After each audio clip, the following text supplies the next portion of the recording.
Georgia election officials are now navigating a new rule enacted last week by the state election board. That's right. So this rule requires poll workers to hand count ballots before the results are released. 11 Alive's Doug Richards has more on what will likely happen here. With an unpredictable and volatile presidential race between Donald Trump and Kamala Harris at the top of the 2024 ticket, it's a contentious election before and possibly after the votes are cast.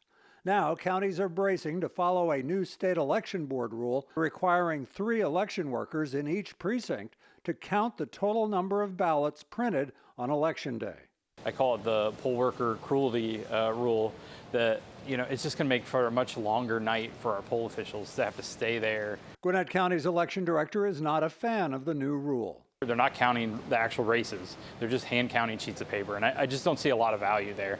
The new rule does not require poll workers to actually count the votes. Machines will still do that. The poll workers will merely count the paper ballots, and then afterward, officials will match to see if the hand count of the paper matches the machine count of the votes.